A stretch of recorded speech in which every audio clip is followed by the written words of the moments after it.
Shalom, selamat pagi Bapak Ibu Saudara-saudara. Seperti biasanya mengawali serangkaian aktivitas kita sepanjang hari ini, mari luangkan sejenak waktu kita untuk membaca dan merenungkan firman Tuhan. Bacaan kita hari ini dari Yohanes pasal 11 ayat 45 sampai ayat 57. Mari berdoa. Ya Tuhan, kami bersyukur kepadamu di pagi ini. Engkau terus-menerus menyatakan kasih-Mu bagi kami semua. Kami masih boleh menikmati hari baru ini. Mengawali sukacita kami di hari baru ini, kami akan membaca dan merenungkan firman-Mu. Roh Kudus-Mu memampukan kami agar boleh mengerti dan memahami kehendak Tuhan, maksud Tuhan dari firman-Mu yang akan kami renungkan bersama-sama. Ya Tuhan, bersabdalah, kami siap mendengar. Dalam Kristus Yesus Tuhan, kami berdoa kepada Bapa di sorga. Amin. Yohanes pasal 11 ayat 45 sampai ayat 57. Persepakatan untuk membunuh Yesus. Banyak di antara orang-orang Yahudi yang datang melawat Maria dan yang menyaksikan sendiri apa yang telah dibuat Yesus percaya kepadanya. Tetapi ada yang pergi kepada orang-orang Farisi dan menceritakan kepada mereka apa yang telah dibuat Yesus itu. Lalu imam-imam kepala dan orang-orang Farisi memanggil mahkamah agama untuk berkumpul dan mereka berkata, "Apakah yang harus kita buat? Sebab orang itu membuat banyak mujizat. Apabila kita biarkan dia, maka semua orang akan percaya kepadanya, dan orang-orang Roma akan datang dan akan merampas tempat suci kita serta bangsa kita." Tetapi seorang di antara mereka, yaitu Kayafas, imam besar pada tahun itu, berkata kepada mereka, "Kamu tidak tahu apa-apa dan kamu tidak insaf bahwa lebih berguna bagimu jika ada satu orang mati untuk bangsa kita daripada seluruh bangsa kita ini binasa." Hal itu dikatakannya bukan dari dirinya sendiri, tetapi sebagai imam besar pada tahun itu ia bernubuat bahwa Yesus akan mati untuk bangsa itu, dan bukan untuk bangsa itu saja, tetapi juga untuk mengumpulkan dan mempersatukan anak-anak Allah yang tercerai-berai. Mulai dari hari itu mereka sepakat untuk membunuh Dia. Karena itu, Yesus tidak tampil lagi di muka umum di antara orang-orang Yahudi. Ia berangkat dari situ ke daerah dekat padang gurun, ke sebuah kota yang bernama Efraim, dan di situ ia tinggal bersama-sama murid-muridnya. Pada waktu itu, hari raya Paskah orang Yahudi sudah dekat, dan banyak orang dari negeri itu berangkat ke Yerusalem untuk menyucikan diri sebelum Paskah itu. Mereka mencari Yesus, dan sambil berdiri di dalam bait Allah, mereka berkata seorang kepada yang lain, "Bagaimana pendapatmu? Akan datang jugakah ia ke pesta?" Sementara itu, imam-imam kepala dan orang-orang Farisi telah memberikan perintah supaya setiap orang yang tahu di mana dia berada memberitahukannya, agar mereka dapat menangkap dia. Amin. Dari pembacaan kita hari ini, kita akan merenungkan satu tema, yaitu karya Allah di tengah kejahatan manusia. Karya Allah di tengah kejahatan manusia. Bapak Ibu Saudara-saudara, perikop bacaan kita hari ini merupakan respon orang banyak ketika melihat mujizat yang dilakukan Yesus pada perikop yang mendahului bacaan kita, yaitu ketika Yesus membangkitkan Lazarus dari kematian. Melalui peristiwa yang luar biasa itu, banyak orang yang kemudian menjadi percaya kepada Yesus. Tetapi ada pula yang tidak suka atau tidak percaya, bahkan bersepakat untuk membunuh Yesus. Mereka adalah orang-orang Farisi, para imam kepala, dan imam besar.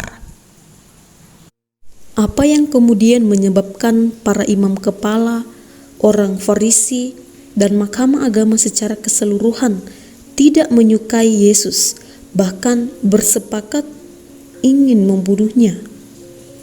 Ya, lagi-lagi karena soal kekuasaan.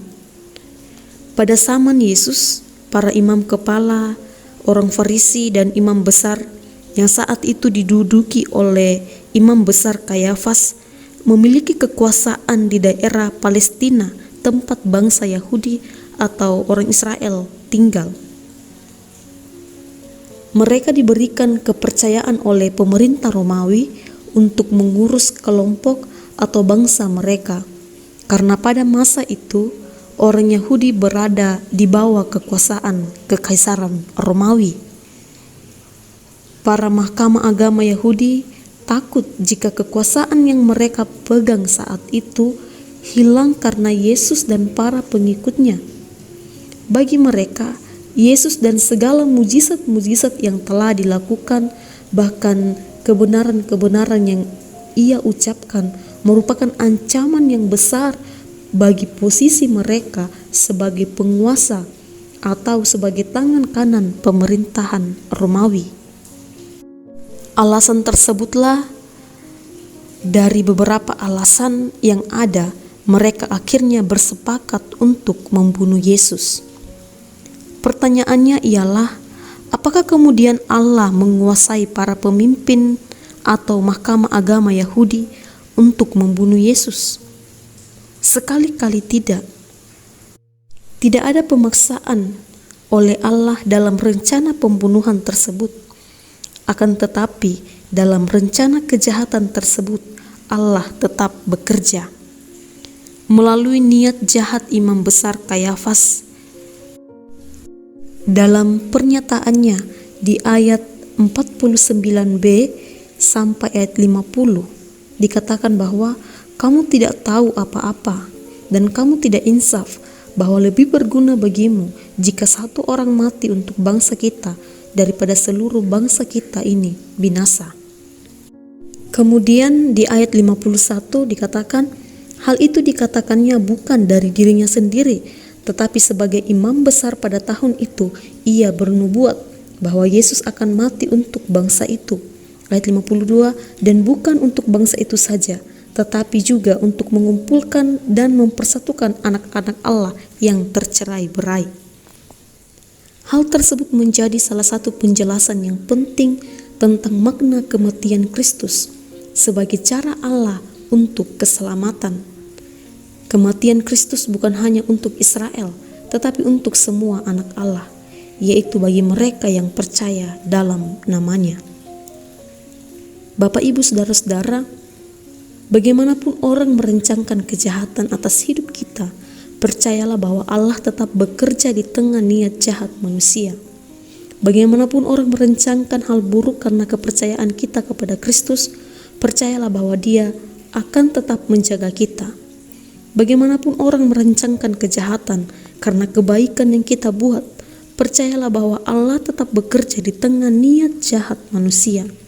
Sebaliknya, adalah hal yang sangat mendukakan jika kita akhirnya mendiamkan kebenaran untuk menjaga kekuasaan atau kepentingan sekelompok orang. Bapak, Ibu, Saudara-saudara, mari tetap nyatakan kebenaran. Dan inilah pertandingan kita sebagai orang yang percaya, untuk tetap menyatakan kebenaran dalam segala situasi yang kita hadapi.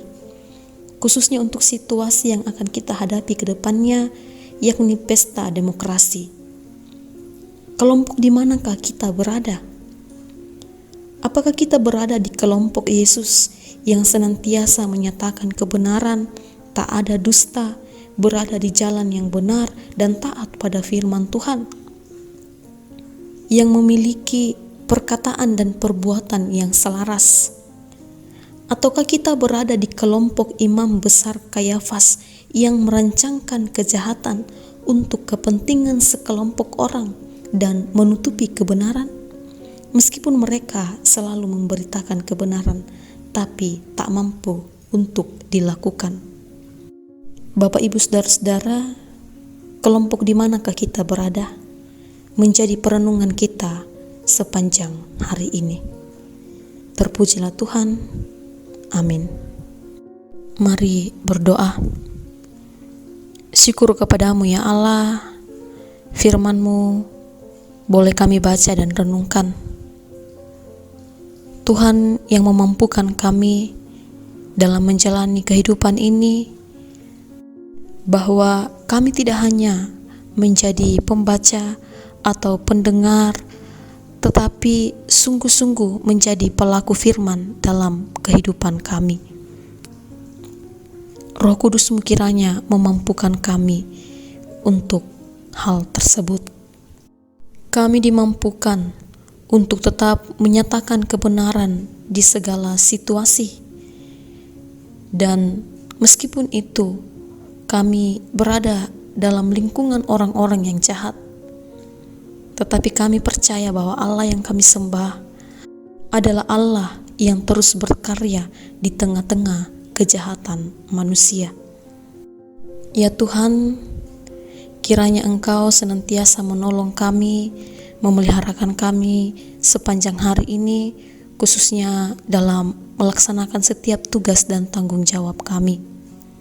Mari berkati seluruh jemaat Tuhan, baik yang ada di tempat ini maupun di segala tempat.